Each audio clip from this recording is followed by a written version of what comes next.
Olá pessoal, eu vou passar. Hoje a gente vai iniciar, aliás, a gente vai dar continuidade ao nosso módulo de equações, né? A gente viu a equação do segundo grau, viu como é que a gente identifica suas características, equações completas, incompletas. A gente deu um fechamento, viu tudo sobre a equação do segundo grau. Depois a gente começou a estudar a biquadrada. Aí nós vimos que a equação biquadrada era uma equação do quarto grau, incompleta nos termos ímpares, né? No terceiro e no primeiro. Viu como resolver as transformações que nós tínhamos que fazer. E hoje a gente vai dar continuidade ao assunto de equações, vendo a parte de equações irracionais, tá certo? Então hoje a gente vai trabalhar as equações irracionais. E vamos ver como é que ela se diferencia das equações do segundo grau e das biquadradas, tá? Rivelino, o que caracteriza uma equação irracional? Bem, a equação a gente já lembra, né? Tem um sinal de igualdade, tem uma incógnita. Mas para ela ser irracional, o que é que eu tenho que identificar nessa equação para dizer, essa daqui é uma equação irracional? Basta que a sua incógnita esteja dentro de um radical, tá certo? Se você tiver uma equação em que a incógnita da equação estiver dentro de um radical, então esta equação é dita equação irracional. Então vamos dar uma olhada aqui. Uma equação é irracional se sua incógnita aparecer sob o sinal do radical, ou elevada a um expoente fracionário. Então vamos analisar essa equação aqui. Raiz quadrada de 2x2 menos x igual a x. Observe que nessa equação existe uma incógnita que está sob o radical, está dentro do radical. Então se você tiver uma equação em que a incógnita esteja dentro do radical, nós dizemos que essa equação é uma equação irracional. Tá certo? Mas, Rivelino, e aquela outra ali? Bem, essa outra também é uma equação irracional. Por quê?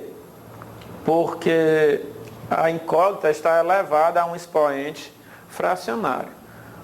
Toda potência de expoente fracionário gera um radical. Como assim, Rivelino? Por exemplo, fazer um borrãozinho ali, ó. Você tem assim, ó, 5 elevado a 1/3. O que é que significa 5 elevado a 1/3? Significa raiz cúbica de 5 elevado a 1. O denominador da fração vai para o índice, o numerador da fração vai ser o expoente do radicando. Então se eu tiver assim, 2 elevado a 3/5, isso aqui é a raiz quinta de 2 elevado ao numerador, que é 3, de 2 a terceira. Então, quando você tiver um expoente fracionário, todo expoente fracionário gera um radical, tá certo? Em que o denominador da fração vai para o índice e o numerador da fração vai ser o expoente do radicando. De uma maneira geral, se você tiver a elevado a m sobre n, isso aqui vai ser raiz n de a elevado a m. O pessoal tem mania de brincar para poder gravar isso aqui. O pessoal faz assim, ó. Quem está na sombra, olha, o n está debaixo debaixo do traço de fração. Quem está na sombra vai para o sol, quem está no sol vai para a sombra. Então a elevado a m sobre n, raiz n de a elevado a m. Então vamos para lá agora, né? Se você tem x elevado a 1 meio menos 7 igual a x mais 1 elevado a 1 meio, você desenvolvendo isso aqui, você teria isso, ó. Raiz quadrada de x menos 7 é igual raiz quadrada, né? Ó, o denominador 2 vem para o índice, raiz quadrada de x mais 1. Então, esta equação é a mesma dessa. Então, você está observando que essa equação aqui é uma equação irracional, tá certo? Então, equação irracional, a incógnita precisa estar dentro do radical. Joia, Rivelino, já sei como identificar uma equação irracional. Agora, como resolvê-la? Vamos lá. Resolução de uma equação irracional. Para você resolver uma equação irracional, eu sugiro 4 passos, tá certo? Então vamos com atenção aqui em cada passo. Primeiro passo, isolar o radical. Mas, Rivelino, o que é isolar o radical? Bem, se você está trabalhando com a equação, então isolar o radical é você deixar o radical sozinho no primeiro membro, de um dos lados. Tem que deixar ele sozinho, deixá-lo sozinho. Então, o primeiro passo, isolar o radical. Segundo passo, uma vez isolado, você tem que eliminá-lo. Mas como é que eu elimino o radical, Rivelino? A gente vai ver daqui a pouco, certo? Terceiro passo, calcular o valor da incógnita. Calcular o valor de x, de a, de b, não sei qual a incógnita que você está trabalhando. Mas o terceiro passo é calcular o valor da incógnita. Quarto passo, testar o resultado. Pessoal, cuidado. Muitas questões de equações irracionais, os alunos erram porque não testam a resposta. As equações irracionais, elas diferem da do segundo grau, da biquadrada, porque lá você não precisa testar, tá certo? Aqui não, você é obrigado a testar. Por quê, Rivelino? Porque às vezes o resultado que você encontra, às vezes não dá certo, não é solução da equação. É diferente de uma equação de segundo grau, que você encontra dois valores e o máximo que você pode fazer para testar é substituir, mas para ver se você errou em alguma conta. Mas as duas respostas são verdadeiras. Aqui não. Às vezes você resolve uma equação, você encontra dois valores, um dá certo, o outro não dá. Então tenham muito cuidado. Nunca esqueçam de, no final de calcular o valor da incógnita, quando terminar de resolver a equação, você tem que testar o resultado, tem que testar as raízes que você encontrou. Tá certo? Rivelino, faz aí alguns exemplos para ficar mais claro para a gente. Então vamos lá. Primeiro exemplo, um exemplo bem básico, bem simples. Raiz quadrada de x igual a 5. Ora, raiz quadrada de x igual a 5, se a gente for começar passo por passo, olha o que é que vai acontecer. Olha o que vai acontecer. Primeiro passo, isolar o radical. Esse primeiro passo não precisa, porque o radical já está isolado. Ele está sozinho no primeiro membro. Então, você não precisa isolar, porque ele já está isolado. Então, primeiro passo, isolar o radical. Segundo passo, eliminar o radical. Rivelino, como é que eu elimino esse radical? Ora, primeira coisa, esse radical tem índice 2, tanto que a gente lê raiz quadrada de x. Ele tem índice 2. Para você eliminar um radical que tenha índice 2, o que é que você vai fazer? Você usa aí o princípio da igualdade. Né? Dado uma igualdade, se eu elevar o quadrado de um lado e elevar o quadrado do outro, essa igualdade não se altera. Então eu vou pegar a raiz quadrada de x e elevar o quadrado, primeiro membro. Para essa igualdade não se modificar, não. Para ela permanecer, eu elevar ao quadrado segundo membro. E agora, supondo x positivo, né? Ó, corto o radical com o expoente. Então você vai ter x, 5 ao quadrado, 25. Então se x for 25, raiz quadrada de 25 é 5. Então você tem que testar a sua resposta. Troca o x por 25. Raiz quadrada de 25 é igual a 5. Então a sua resposta está correta. Tá certo? Vamos para cá agora. Raiz quadrada de x mais 3 igual a 8. Se você observar, esse radical ele não está isolado. Então, primeiro passo, isolar o radical. Então, vou fazer. Raiz quadrada de x é igual a 8 menos 3. Raiz quadrada de x, 8 menos 3, 5. Agora, ó, ficou igual ao anterior. Raiz quadrada de x igual a 5. Eleva ao quadrado de um lado e do outro. Você vai ter x igual a 25. Tá certo? Agora vamos testar, se ver se dá certo, né? Trocando x por 25, vamos ver o que é que acontece. Raiz quadrada de 25 é 5.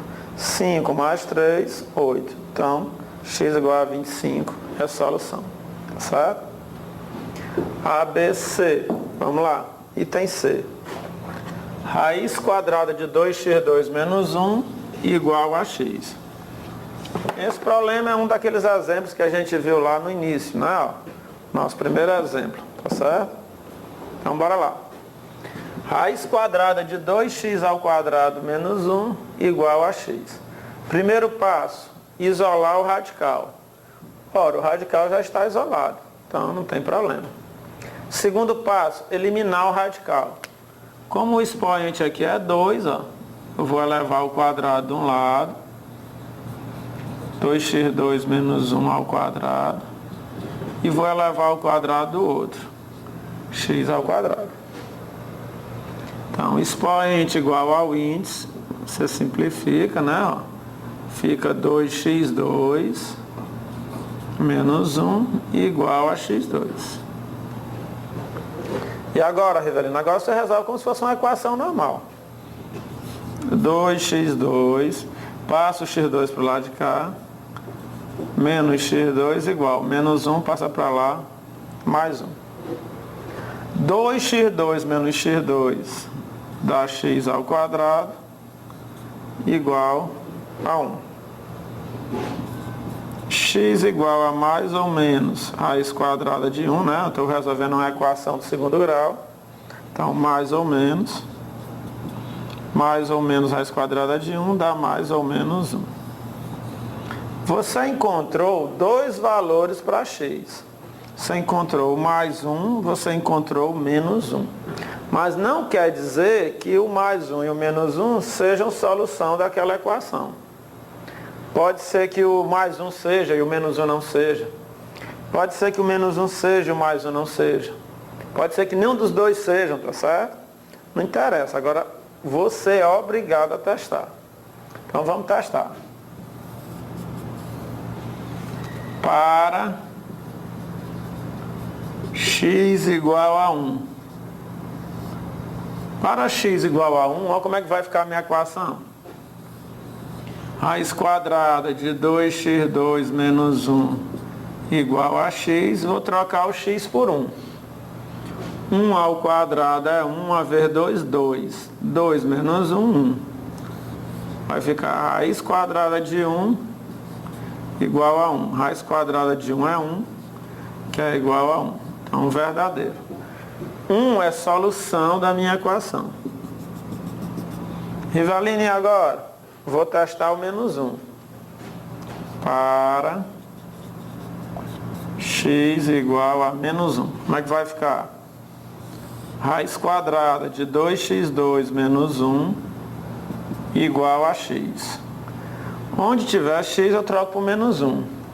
Então, para x igual a menos 1, ó, menos 1 ao quadrado dá mais 1, ó, expoente par, fica positivo. Menos 1 ao quadrado dá mais 1. 1 vezes 2 dá 2. 2 menos 1, 1. Fica a raiz quadrada de 1 igual. O x, lembrando que é menos 1. Raiz quadrada de 1 dá 1. Igual a menos 1. 1 é igual a menos 1? Não, né? Ó.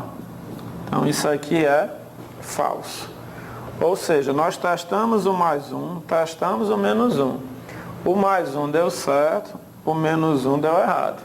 Então, qual é a minha solução? A solução da minha equação vai ser x igual a 1. Tá certo? Então, x igual a 1 é solução. Embora você tenha encontrado aí dois valores. Mas, Rivelino, me diga uma coisa. Raiz quadrada de 1 não é mais ou menos 1, não? Não. Cuidado, viu? Só lembrando aí essa observaçãozinha. Raiz quadrada de 4 é um número positivo que elevado ao quadrado é 4. Raiz quadrada de 4 é 2. Raiz quadrada de 1 é um número positivo que elevado ao quadrado é 1. É 1. Ah, mas eu já ouvi dizer, meu professor já falou alguma vez, que raiz quadrada de 16 é mais ou menos 4. Não é. Raiz quadrada de 16 é mais 4. Agora, quando você está resolvendo uma equação do segundo grau, aí tudo bem. X ao quadrado igual a 16, x igual a mais ou menos raiz quadrada de 16. Esse mais ou menos tem a ver com a fórmula de Bhaskara que a gente estudou lá atrás. E não com a raiz quadrada de 16, tá certo? Por isso que fica x igual a mais ou menos 4. Então não vão confundir isso não. Raiz quadrada de 16 é 4, raiz de 1 é 1, raiz de 4 é 2. Agora se for numa equação, aparece mais ou menos devido à fórmula de Bhaskara, tá certo? Então daqui a pouco a gente volta para resolver mais equações racionais. Valeu, moçada!